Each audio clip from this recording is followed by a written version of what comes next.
मुझे वो दिन आज भी याद है, जैसे किसी ने मेरी गर्दन झुकाने की कोशिश की हो। हर तरफ शोर था, मेहमानों की आवाज़ें, औरतों की सरगोशियाँ, हंसी के कह कहे और पंडित जी हाथ में झोला लिए तैयारी करने में व्यस्त थे। मगर मेरे दिल में कुछ और ही चल रहा था। एक बेचैनी, एक तूफान, जैसे अंदर कोई चिल्ला रहा हो, ये सब बंद करो, मुझे इस तमाशे का हिस्सा नहीं बनना। मेरे पापा खामोश खड़े थे, चेहरे पर वही संजीदगी, जैसे उनका हर शब्द आखिरी हो। मैं अंदर से जल रहा था। आंखों में उनकी आंखों डालकर कहा, पापा ये शादी नहीं हो सकती। वो बच्ची है, उसे खबर भी नहीं कि शादी का मतलब क्या होता है। उन्होंने मेरी बात शांति से सुनी और फिर दराज से एक लिफाफा निकाल कर मेरी तरफ बढ़ाया। ये रहा तुम्हारा पासपोर्ट, फ्लाइट कल है, तुम इसे ले सकते हो, लेकिन शादी के बाद। मैंने वो कागज जैसे जहर की तरह हाथ में लिया। आप मेरी जिंदगी बर्बाद कर रहे हैं, उन्होंने साफ शब्दों में जवाब दिया। हम अपनी इज्जत बचा रहे हैं। वो अनाथ लड़की है, उसे किसी की नज़र ना लगे। इससे पहले हम चाहेंगे कि वो शादीशुदा कहलाए। मैं दांत पीस कर रह गया। कोई दलील, कोई आवाज़, कुछ भी उनके फैसले को हिला ना सका। और फिर वो लम्हा आया जब मेरे हाथ में उसका हाथ रख दिया गया। मेरे बगल में एक मासूम बच्ची सिर झुकाए बैठी थी, लाल रंग के जोड़े में अपनी उंगलियां मरोड़ती हुई।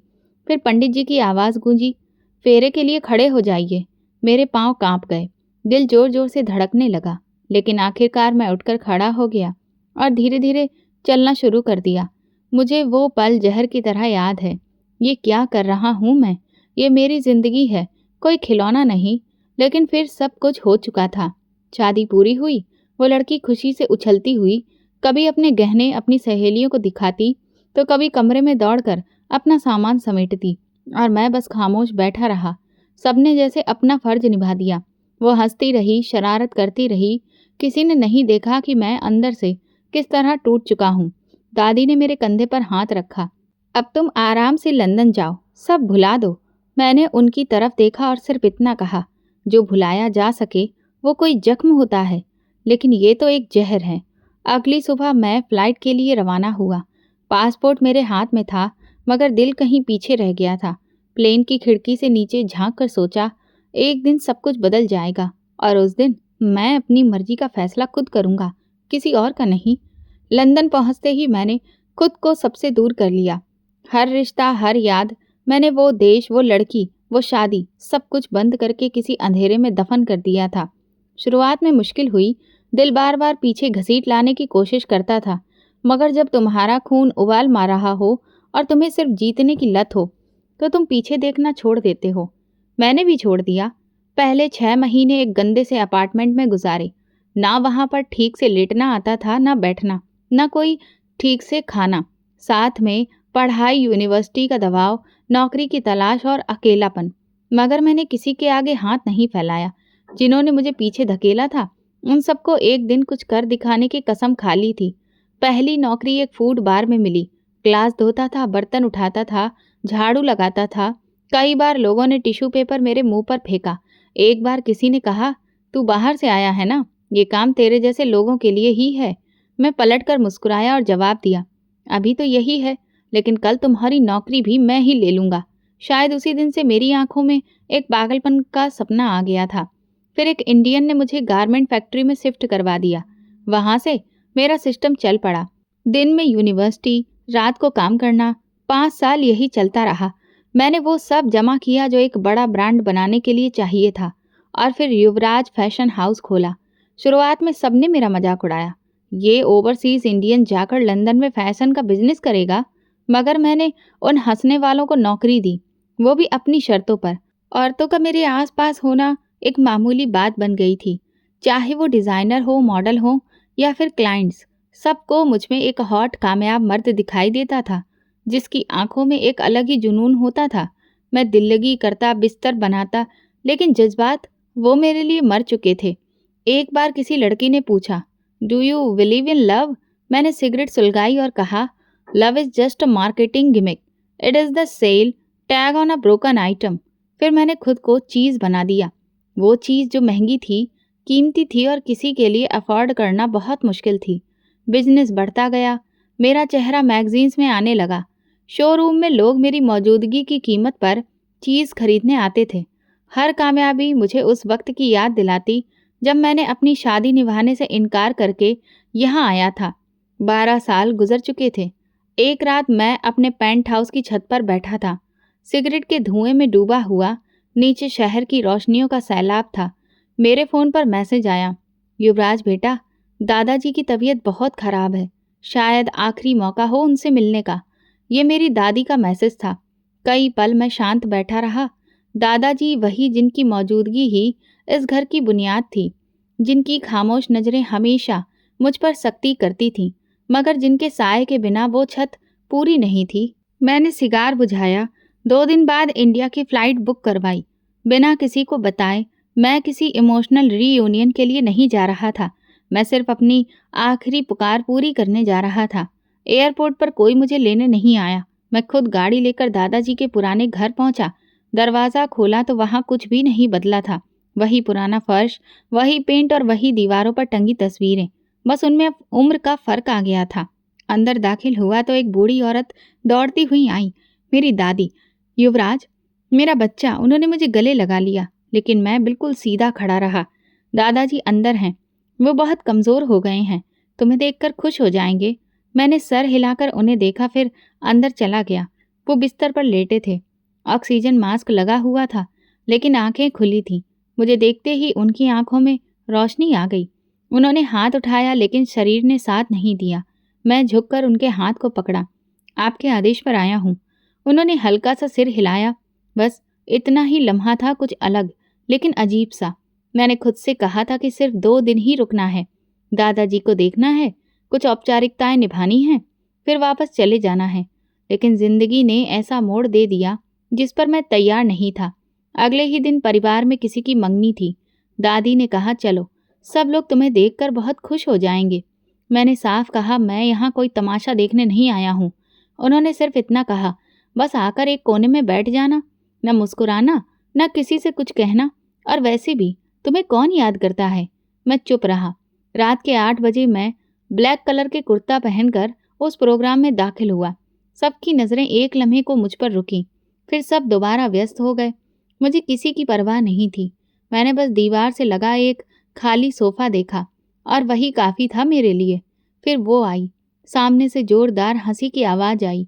मैंने गर्दन मोड़ी तो वक्त ठहर सा गया। डार्क रेड वाइन कलर का गाउन सूट, मरून लिपस्टिक, आंखों में काजल और आंखें जैसे बिजलियां चमक रही हों।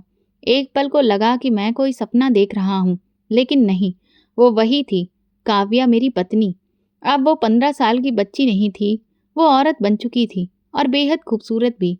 उसके साथ एक लड़का था, अजय, जो कोई लफंगा लग रहा था।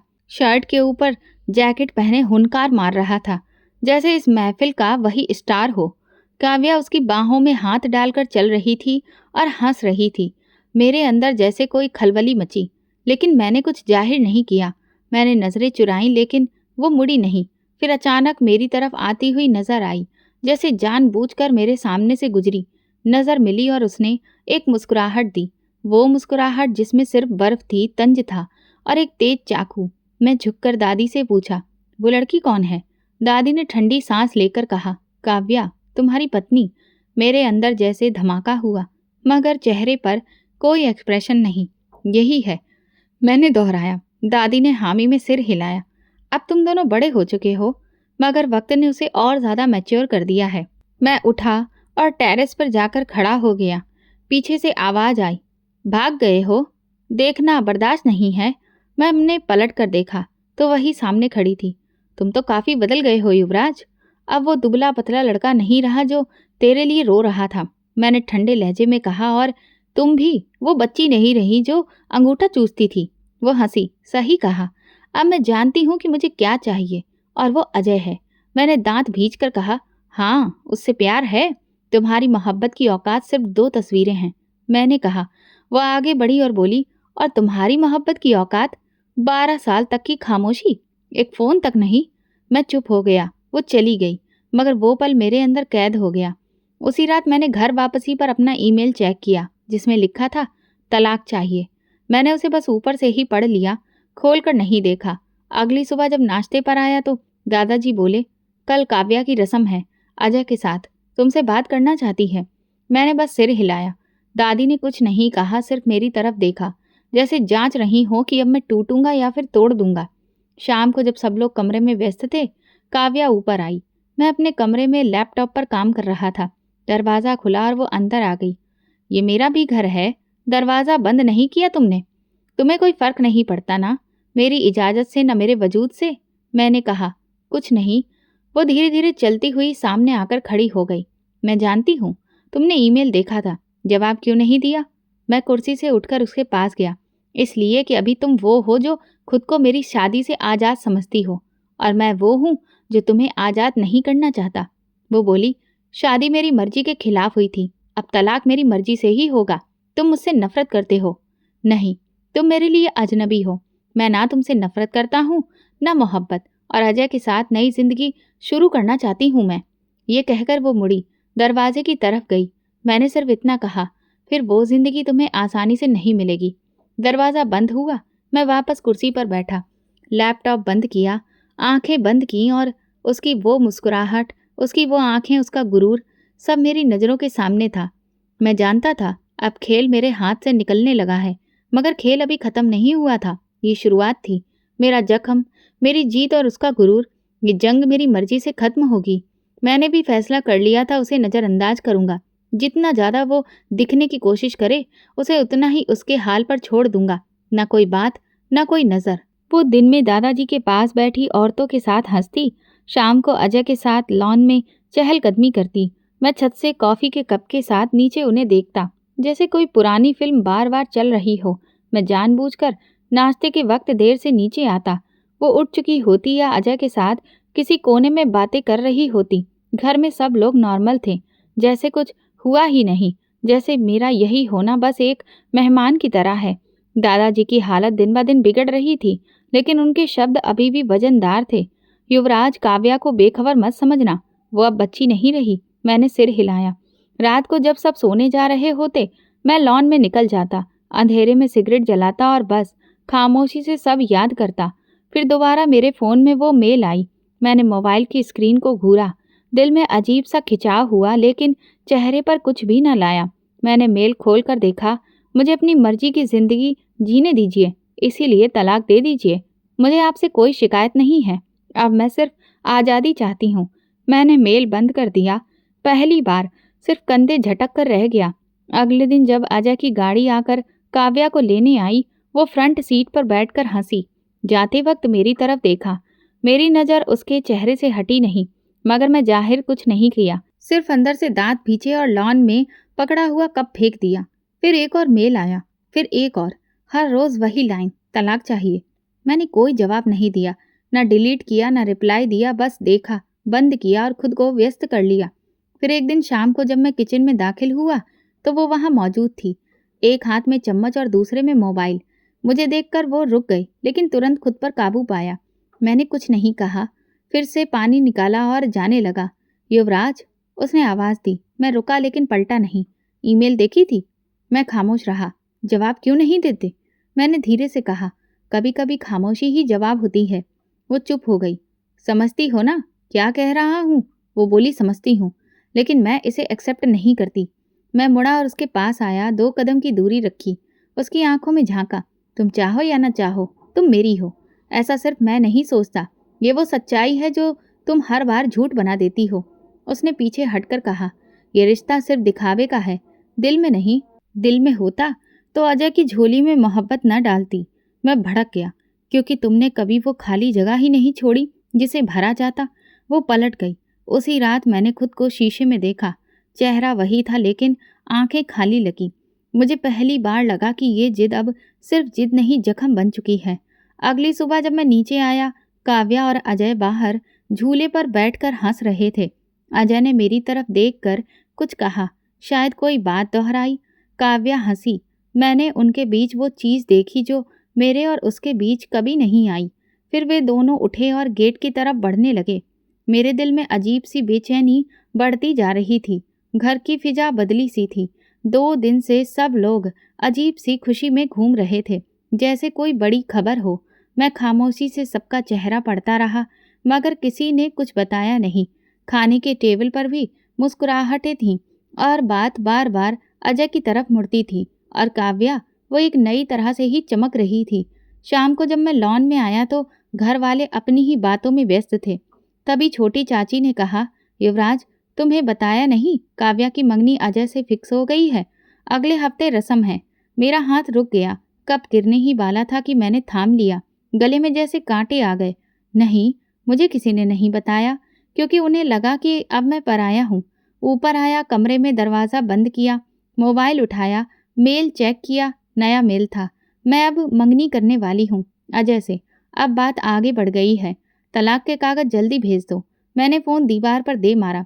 वक्त जैसे रुक गया हो, अंदर कुछ उबलने लगा था। शावर चलाया पूरे प्रेशर पर। मैं खुद को जैसे ही बहते पानी के नीचे फेंक दिया, मगर सुकून नहीं आया। ना आंखें बंद हो सकी, न दिल ने खामोश रहने की इजाज़त दी।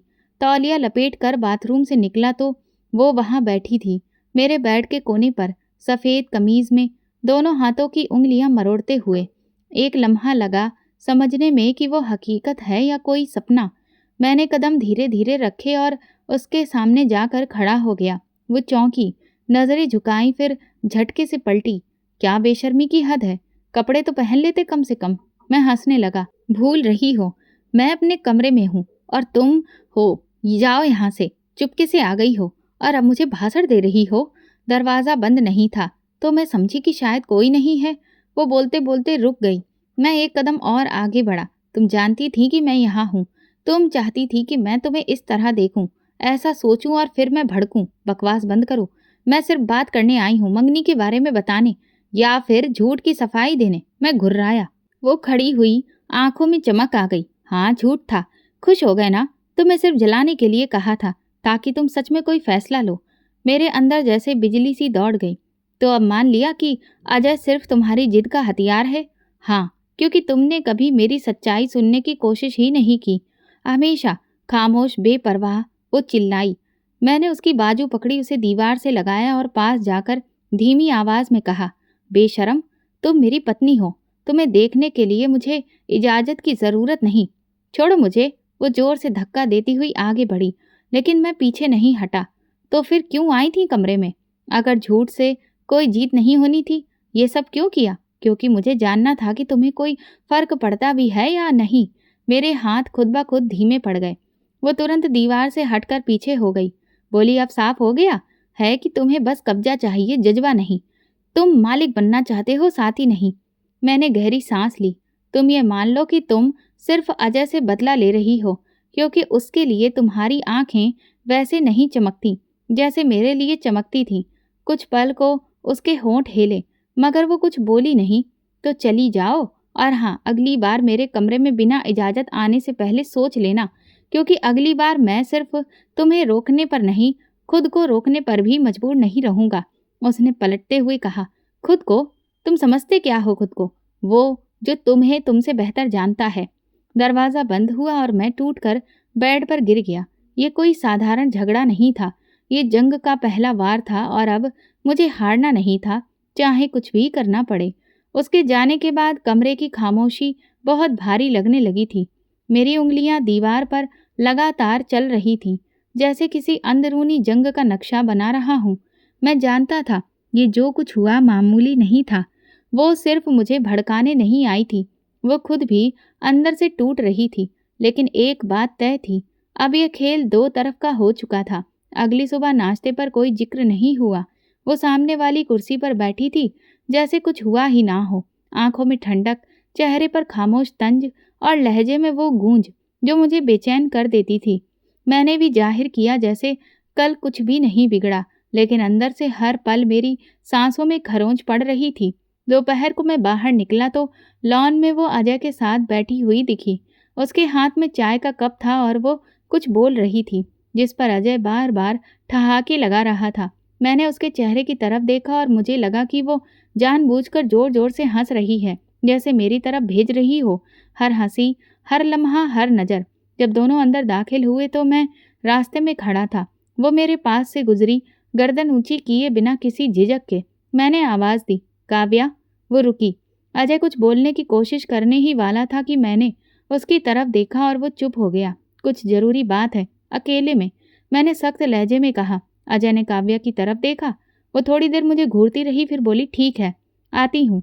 मैं सीढ़ियाँ चढ़कर चला गया। दिल की धड़कन तेज हो रही थी। 5 मिनट के बाद दरवाज़ा खुला।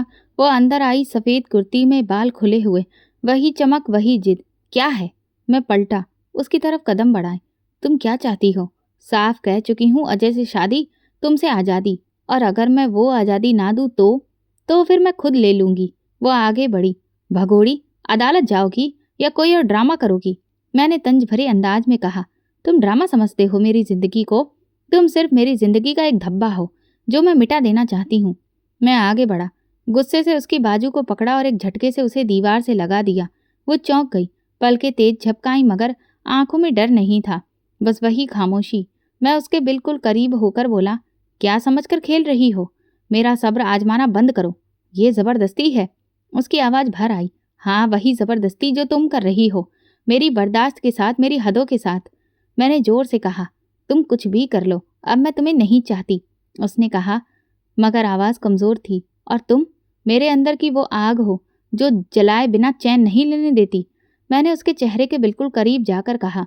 वो कल की तरह पलटी, फिर एकदम जोर से मुझे धक्का दिया। तुम्हें लगता है तुम जीत रहे हो? नहीं युवराज, तुम हार चुके हो, क्योंकि तुम्हें तुम्हारी जगह याद दिलाने वाली औरत अब तुम्हारे काबू में नहीं है। मैं खामोश हो गया, उसे जाता देखता रहा। दरवाज़ा बंद हुआ। मैंने दीवार पर मुक्का मारा। उसी समय समझ आया, ये लड़ाई सिर्फ शब्दों की नहीं रही, अब ये पूरी जंग है, अधिकार की। और उसे आज की, जो वो हर रोज़ मेरे अंदर बढ़ती जा रही थी। लेकिन मैं ये जंग किसी कीमत पर हारने वाला नहीं था। उस दिन के बाद मैंने खुद को थोड़ा पीछे कर लिया, कुछ भी जाहिर नहीं होने दिया, जैसे कुछ हुआ ही नहीं। वो अपनी रोज़मर्रा की तरह चलती रही और मैं बस देखता रहा, मगर अंदर एक सनसनी फैल चुकी थी। कुछ खटक रहा था, कोई बात, कोई अंदाज, अजय का लहजा, उसका व्यवहार, सब कुछ। बात पूरी तरह से साफ तब हुई जब एक रात मैं गुजर रहा था और सामने वाली दीवार के पास रोशनी कम थी, लेकिन आवाज़ साफ थी। काव्या अजय के साथ खड़ी थी, कुछ संजीदगी से बात कर रही थी। मैं रुक गया। आवाज़ धीमी थी, लेकिन हर बात तीर की तरह दिल में लग रही थी। अजय कह रहा था, अगर मैं तुम्हें पसंद नहीं किया होता तो कभी तुम्हारे साथ ये बातें नहीं करता, मगर अब युवराज वापस आ चुका है और वो तुम्हें अपने अधिकार में करने पर तुला हुआ है। सोच लो, अगर तुम्हें तलाक नहीं मिला तो मेरा इंतज़ार भी ख़त्म हो जाएगा। काव्या की आवाज़ हल्की सी कांपती हुई सुनाई दी। नहीं, वो मुझे जल्दी ही तलाक दे देगा। तुम्हें मुझ पर भरोसा नहीं है? अजय ने हंसते हुए कहा। भरोसा? जिस लड़की को 12 साल की शादी के बाद भी ये नहीं पता कि उसे क्या चाहिए, उस पर मैं कैसे भरोसा कर लूँ? मैं वैसे भी ये सब यूं ही शुरू किया था। अब अगर प्यार हो गया तो वो अलग बात है, लेकिन अब मैं तमाशा नहीं बनना चाहता। मेरे कदम जमीन में धंस गए। मेरे सामने सब कुछ साफ हो चुका था। वो सिर्फ खेल रहा था। मैंने एक पल भी नहीं गंवाया। अगले ही पल मैं रोशनी में आया। काव्या और अजय दोनों चौंक कर मेरी तरफ देखने लगे। क्या तमाशा लगा रखा है तुमने? मेरी आवाज़ इतनी ठंडी थी कि काव्या भी घबरा गई। अजय तुरंत सीधा खड़ा हो गया। तुम यहाँ क्यों छुपकर सुन रहे थे? मैं आगे बढ़ा और एक जोरदार घूंसा उसके जबड़े पर मारा। वो जमीन पर गिरा, लड़खड़ाकर उठने की कोशिश करने लगा। युवराज, काव्या चीखी, क्या कर रहे हो तुम? मैं उसके पास गया, गिरेबान से पकड़ते हुए कहा, तू मेरे सामने बकवास मत कर अजय। अभी वो दिन दूर नहीं जब तुम्हारा असली चेहरा सबको दिखा दूंगा। अजय ने खुद को छुड़ाते हुए कहा, तुम्हें लगता है कि काव्या तुम्हारे साथ रहना चाहती है? वो मुझे चाहती है। अच्छा, मैं हंसा। तुम तो खुद अपने आप के ही नहीं हो। स्टेटस और फायदे की खातिर किसी की जिंदगी के साथ खेल रहे हो। काव्या ने मेरी तरफ देखा। पहली बार उसकी आंखों में कुछ टूटता हुआ महसूस हुआ। उसी वक्त घर के लोग आ गए, दादाजी, पापा, दादी, चाचा, सब। ये क्या हंगामा है? युवराज, तुमने इसे मारा क्यों?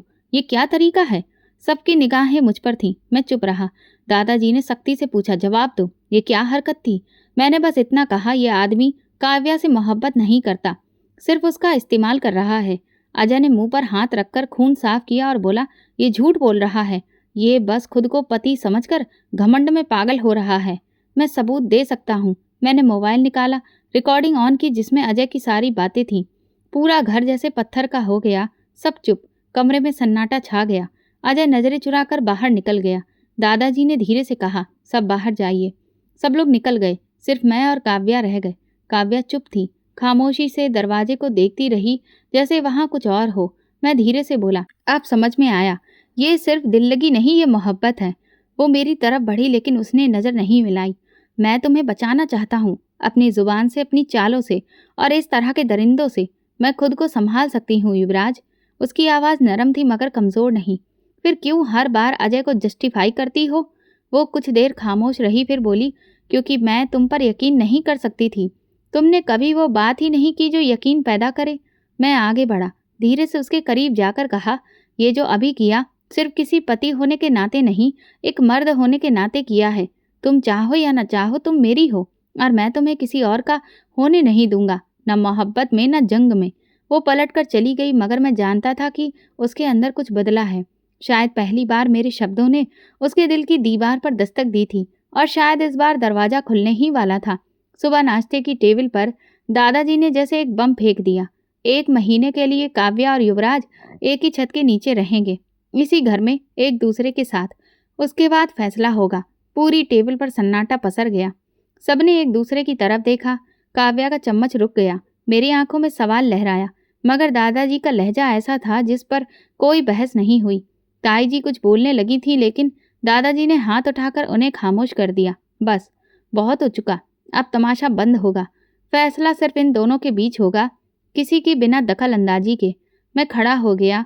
काव्या ने एक पल को मेरी तरफ देखा, फिर अपनी चाय की प्याली की तरफ झुक गई। उसका खामोश रहना मेरे लिए नया नहीं था मगर अब हर खामोशी के पीछे कुछ और छुपा था। उसी शाम हमें ऊपर वाले पोर्शन में शिफ्ट कर दिया गया, जहाँ ड्राइंग रूम, एक किचन और एक छत थी। दादाजी ने हल्के अंदाज में कहा, तुम दोनों को थोड़ी देर अकेले में रहने की ज़रूरत है। रिश्ते दवाओं में नहीं पनपते। ऊपर आते ही कमरे का दरवाज़ा खोलते हुए मैंने आवाज़ दी, दरवाज़ा खुला रखना। अगली बार अगर ज़बरदस्ती दरवाज़ा तोड़ा तो तुम ही शोर मचाओगी। अंदर से आवाज़ आई, तुम्हारी दीवारें तोड़ने का कोई इरादा नहीं है, आदत सिर्फ बातों की है। मैं मुस्कुरा दिया। अजीब सा सुकून आया। रात को छत पर चहलकदमी करते हुए मैंने काव्या को बैठे देखा, गोद में किताब, हाथ में चाय, बाल खुले हुए, पैर नंगे। कुछ समय मैं खड़ा रहा, फिर आगे बढ़ा। क्या पढ़ रही हो? तुम्हें कोई दिलचस्पी है? नहीं, बस पूछ लिया। तुम्हारे जवाब का फ़ायदा तुम्हारी ये औकात याद दिलाती है। जुबान शायद अब संभालने का वक्त आ गया है। उसने किताब बंद की और कहा, तुम्हारा जबरदस्ती का प्यार शायद अब खत्म करने का वक्त आ गया है। मैं जबरदस्ती नहीं कर रहा, सिर्फ मौका दे रहा हूँ तुम्हें कि खुद को समझो कि तुम कहाँ खड़ी हो और तुम कहाँ हो, इस दरवाजे पर जिसे तुम खोलने से डरती हो। उसने कुछ नहीं कहा, चाय की प्याली उठाई और नीचे चली गई। अगले दिन बारिश हुई, तेज, लगातार। बिजली भी चली गई। घर के सब लोग नीचे थे और हम दोनों ऊपर, एक ही छत के नीचे। मैं किचन में चाय बना रही थी। उसे ऑफर की तो वो खामोशी से प्याली लेकर बैठ गई। तुम्हें चाय बनाना कब आया? जब कोई तुम्हें चाय बनाकर ना दे तब खुद सीखनी पड़ती है, और जब कोई तुम्हें रिश्ता देकर छोड़ दे तब भी खुद को संभालना पड़ता है। तभी तो कहता हूँ, अब छोड़ने नहीं निभाने आया हूँ। बहुत देर कर दी तुमने। देर तब होती है जब कोई लौटता नहीं। वो चुप हो गई। उसी रात मैंने लॉन्ज में सोफे पर सोने का फैसला किया। वो कमरे में बंद थी। मैंने सोचा शायद शांति रहे। रात के तकरीबन 3 बजे मैं पानी पीने उठा। रोशनी जल रही थी। दरवाज़ा थोड़ा सा खुला था। काव्या बैठकर रो रही थी। मैं रुक गया। बिना आवाज़ के देखा। उसके हाथ में फ़ोन था और स्क्रीन पर अजय का नाम, लेकिन वो कॉल नहीं कर रही थी, बस उसका नंबर देख रही थी, जैसे कुछ सोच रही हो। मैं वापस पलट गया। कोई दरवाज़ा खटखटाना मुनासिब नहीं लगा। अगली सुबह आम दिनों की तरह ही खामोश थी। नाश्ते पर कुछ नहीं कहा। किचन में बर्तन धोते हुए मैंने पूछा, अजय का क्या हाल है? उसने हाथ रोककर मेरी तरफ देखा। क्यों पूछ रहे हो? जलन है या हमदर्दी? बस जानना चाहता हूँ। तुम अभी भी उसी तरफ हो या वापस सोचने का वक्त आया है? मैंने उसे सोचना भी बंद कर दिया है। बस जो होना है होने दो। तो फिर तुम रहो, मैं देखता हूँ कैसे अपने फैसले के साथ अकेला छोड़ती हो। युवराज। वो रुकी। पहली बार मेरा नाम वैसे पुकारा जैसे बरसों से नहीं पुकारा था। मैं पलटा, क्या? क्या कभी तुम्हें पछतावा हुआ? मैं रोज हर रात पछतावे में ही जीती रही, पर पछतावे की कीमत तुमने चुकाई है, मैंने नहीं। इसीलिए अब तुम्हें अपनी कीमत दिलाने याद आया हूँ। वो कुछ देर तक मुझे देखते रही, फिर पलट गई। हम 1 महीने की इस कैद में जैसे रोज थोड़े थोड़े बदलने लगे थे। चाय के कप टकराते थे, नजरें मिलती थीं, बातें कटती थीं और खामोशी एक अलग जुबान बोलती थी। ये कैद अब सजा नहीं, नज़दीकियां बनने लगी थी और मुझे यकीन था अब की बार दरवाज़ा खुलने ही वाला है। 5 दिन हो चुके थे। हम एक दूसरे से बात करते थे, लेकिन सिर्फ ताने फेंकने के लिए। किसी दिन चाय पर झगड़ा, किसी दिन खाने पर। हर छोटी बात पर जुबान की चोट बढ़ती जा रही थी। अब ये एक उलझन में बदलने लगी थी। उसी शाम वो मेरे सामने आकर खड़ी हो गई, जैसे कुछ कहने की हिम्मत जमा की हो। मैं वापस नीचे जाना चाहती हूँ। क्यों? मैंने मोबाइल से नजरें हटाए बिना कहा। क्योंकि ये सब फिजूल है। 1 महीने की जबरदस्ती से कोई रिश्ता ठीक नहीं होता। तुम्हें लगता है मेरी खामोशी कमजोरी है? नहीं, मैं सिर्फ बर्दाश्त कर रही हूँ खत्म करने के लिए। मैंने आंखें घुमाकर उसे देखा। बर्दाश्त तो मैं भी कर रहा हूँ तुम्हें। तुम्हारी बातें, तुम्हारी झूठी चालें, सब कुछ झूठ है ना? वो चिल्लाई। तुम्हें पता भी है मैं कितनी टूट चुकी हूँ? तुमने कभी पूछा, कभी जानना चाहा? मैं पूछूं जब तुम्हें हर बार सिर्फ भागने की पड़ी हो, जब तुम्हारी जुबान पर सिर्फ अजय का नाम होता है? क्योंकि वो कम से कम मेरे एहसास का मजाक तो नहीं उड़ाता। उसे तो मेरी आंखों का भी मतलब नहीं पता, और मैं वो हूँ जो तुम्हारी खामोशी पढ़ता है। फिर भी तुम उसके साथ जाना चाहती हो? वो एक लम्हे को चुप रही, फिर बोली, हाँ, क्योंकि तुम्हारे साथ रहकर मरना इससे बेहतर है कि किसी और के साथ जीना सीखूं। मैं गुस्से में पानी का गिलास उठाकर दीवार पर दे मारा। जाओ, फिर तुम्हें रोकने की कोशिश भी नहीं करूंगा, कभी नहीं। न 12 साल पहले और न अब। तुमसे तो दुश्मन भी बेहतर होते हैं। वो चीख कर कमरे से निकल गई। दरवाजे की धमाकेदार आवाज कमरे में गूंज गई। मैं देर तक बैठा रहा, आंखें बंद की, सांस काबू में लाने की कोशिश की। कुछ भी सुकून नहीं दे रहा था। अगले दिन सुबह 6 बजे के करीब दरवाजे पर जोर जोर से दस्तक हुई। मेरी दादी की आवाज आई, युवराज, जल्दी नीचे आओ, काव्या का एक्सीडेंट हो गया है। मेरे पैरों तले से जमीन खिसक गई। मैं बिना कुछ पहने सिर्फ चप्पल डालकर दौड़ता हुआ नीचे आया। सब घरवाले परेशान थे। अजय भी मौजूद था, लेकिन खामोश, दीवार से लगा हुआ। कहाँ है वो? कहाँ लेकर गए? मेरी आवाज भर्रा गई थी। वो बाहर गई थी और उसकी कार स्लिप कर गई। बाहर बारिश हो रही थी। मेरी बहन की जुबान लड़खड़ा रही थी। मैंने किसी की बात नहीं सुनी, गाड़ी निकाली और तेजी से अस्पताल की तरफ दौड़ा। बारिश अभी भी हो रही थी। हर कतरा जैसे मेरे शरीर में सुराख कर रहा था। अस्पताल पहुंचा, नर्स ने रोका, लेकिन मैं अंदर चला गया। वो इमरजेंसी रूम में थी। माथे पर पट्टी, बाजू पर बैंडेज और आंखें बंद। मैं दरवाजे के बाहर खड़ा रहा। किसी का भी सामना करने के काबिल नहीं था। कुछ देर बाद जब अंदर जाने की इजाजत मिली, मैं धीरे से अंदर दाखिल हुआ। बेड के पास जाकर बैठा, उसका हाथ पकड़ लिया। अगर तुम चली गई तो मैं भी तुम्हारे साथ खत्म हो जाऊंगा। उसके हाथों में हल्की सी हरकत हुई। मैं चौंका। उसने धीरे से आंखें खोली। आंखें बेहोशी से भरी थीं, आवाज धीमी। तो फिर रुक क्यों गए थे इतने साल? रुक क्यों गए थे युवराज? तुम क्यों नहीं आए जब मैं तुम्हारी एक तस्वीर देखकर सोई थी, जब मैं तुम्हारे हर लेटर के इंतजार में बड़ी हो रही थी? मैंने उसके हाथ पर होंठ रख दिए, क्योंकि मैं बुजदिल था, क्योंकि मैं खुद से भाग गया और तुम्हें भी अपने साथ ले गया। अब क्यों आए हो? क्योंकि अब खुद से और तुमसे भागने की हिम्मत नहीं है। वो आंखें बंद करके लेटी रही, लेकिन हाथ मेरे हाथ पर सख्ती से बंद हो गया। मेरी आंखों से वे आंसू गिरे जिन्हें मैं बरसों से रोक रहा था। ये वो पल था जब मैं टूटा और शायद पहली बार पूरा हुआ। अस्पताल से वापसी पर मैं पूरी तरह से खामोश था। रास्ता, बारिश, गाड़ी की वाइब्रेशन, सब कुछ गूंगा हो गया था। काव्या होश में थी। डॉक्टर ने कहा था कि खतरा टल गया है, लेकिन मेरे अंदर जो कुछ चुप था वो अब बोलने पर मजबूर हो रहा था। रात का खाना नीचे रखा गया, लेकिन मुझे भूख नहीं थी। दादाजी ने इशारे से बुलाया। मैं बिना कोई सवाल किए उनके कमरे में गया। वो लेटे थे, कमजोर, लेकिन उनकी आंखें रोशन थीं। बैठो युवराज। मैं उनके सामने फर्श पर बैठ गया, जैसे कोई बच्चा अपने जुर्म का कबूलनामा करने आया हो। उन्होंने मेरी तरफ देखा, हल्का सा मुस्कुराए। बहुत कुछ हो चुका है ना? तुम टूटे हो, लेकिन ये टूटना जरूरी था, वरना तुम कभी समझते नहीं। मैं खामोश रहा। मुझे हमेशा यही लगा कि तुम्हें मजबूर किया गया, एक शादी में बांधकर तुमसे तुम्हारी जिंदगी छीन ली गई। लेकिन तुमने ये कभी नहीं पूछा कि वो शादी क्यों हुई। मैंने धीरे से सिर उठाया। उनकी नज़र सीधी मेरी आंखों में थी। तुम्हारी माँ युवराज। वो कभी ज्यादा बोलती नहीं थी, जज्बात अंदर रखती थी, मगर एक बात वो बार बार कहती थी, अपनी दुआ में अपने भगवान से, कि उसकी सबसे अच्छी सहेली की बेटी उसके बेटे की पत्नी बने। मेरे गले में कुछ फंस गया। काव्या, तुम्हारी शादी में सिर्फ रिवाज नहीं था, वो तुम्हारी माँ की आखिरी इच्छा थी। उसने अपनी सहेली की बेटी को अपनी बहू बनाने की प्रार्थना की थी। वो चाहती थी कि तुम्हें एक ऐसी लड़की मिले जो उसकी आंखों से देखी हुई हो, जिसमें वो अपनी परछाई समझती हो। मैं घबराकर नजरें चुरा ली। तुम्हारी माँ ने अपनी सहेली और उसके पति के देहांत के बाद काव्या की पूरी जिम्मेदारी ली थी, और फिर तुम्हारी माँ के देहांत के वक्त उसकी जुबान पर सिर्फ 2 शब्द थे, युवराज की शादी काव्या से। मेरे सीने में जैसे कुछ धड़कना बंद हो गया, इसीलिए हमने शादी की। उस वक्त हमें लगा कि तुम्हारे लिए ये बेहतर है, तुम दोनों एक दूसरे को वक्त के साथ समझोगे, लेकिन हम भूल गए थे कि रिश्ते सिर्फ इच्छा से नहीं बनते, उनमें वक्त, एहसास और सच्चाई डालनी पड़ती है। और वो सच मुझे अब बताया गया। मेरी आवाज़ भीग चुकी थी। अब वक्त आ गया है जानने का। तुम समझ चुके हो कि रिश्ता कितना नाजुक होता है। अब इस रिश्ते की असली जड़ जानना जरूरी था।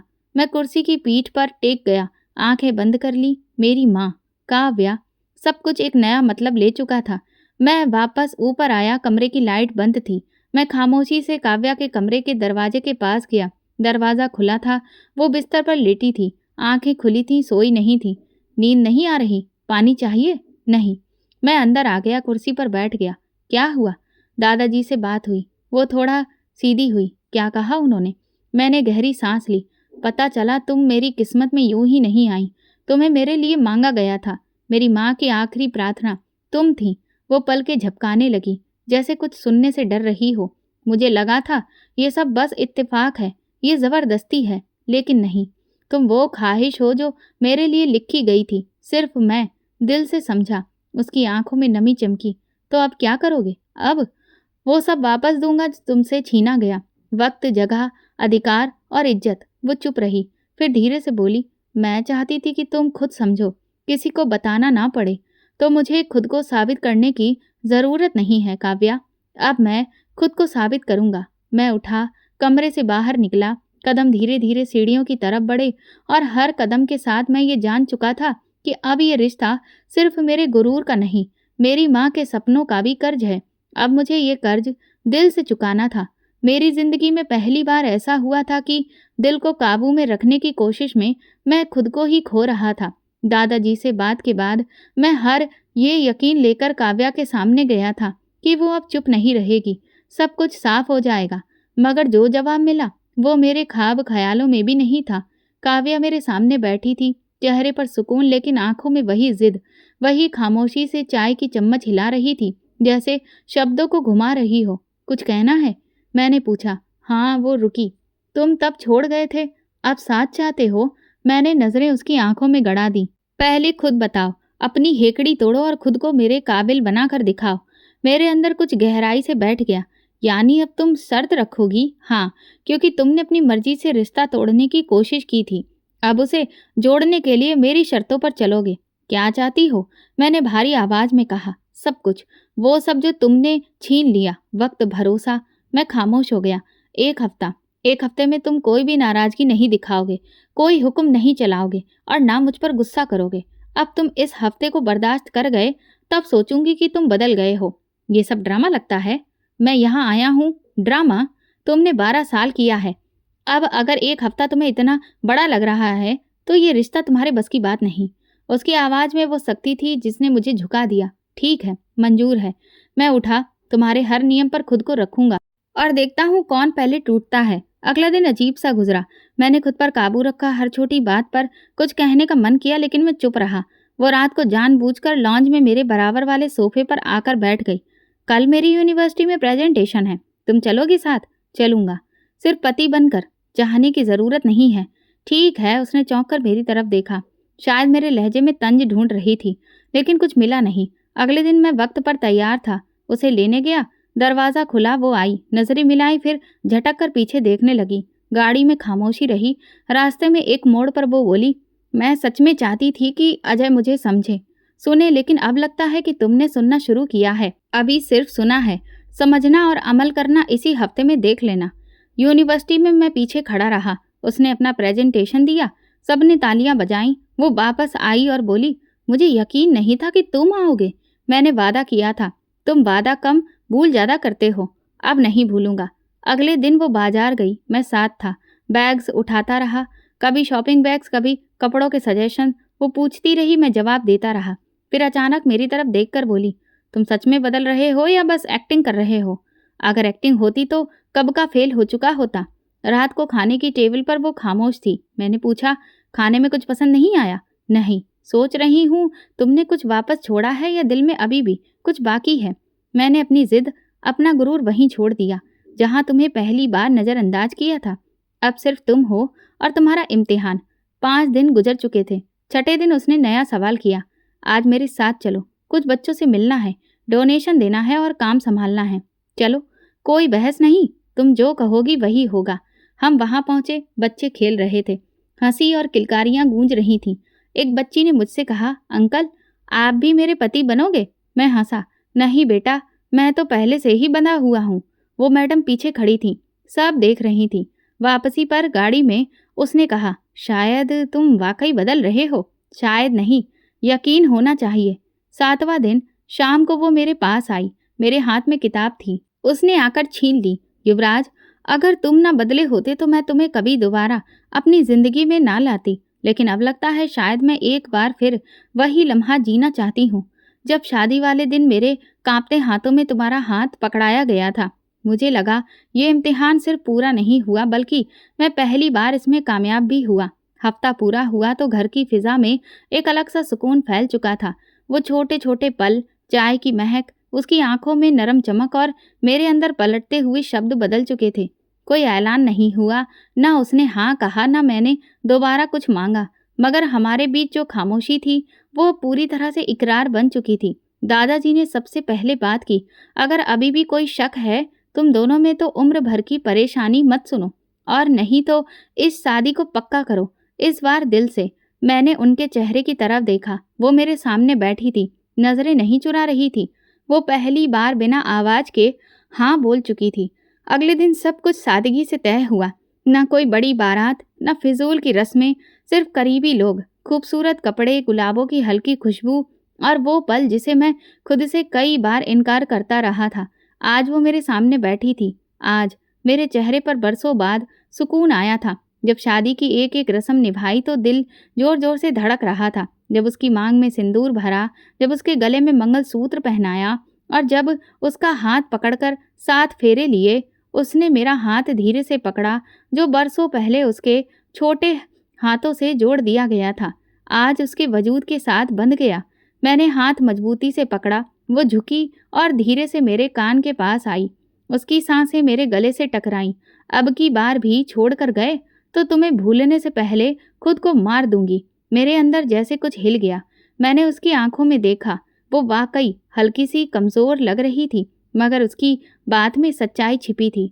मैं उसके कान के पास झुककर बोला, अब की बार जान भी देनी पड़ी तो तेरे कदमों में दूंगा। कुछ पल हम यूं ही बैठे रहे। ना कोई शोर, ना कोई ताली, ना कोई दिखावा, बस 2 इंसान जिन्होंने सब कुछ झेला, सहा और आखिरकार अपने भगवान के आगे वो वादा किया जिसे शब्दों में बयां नहीं किया जा सकता।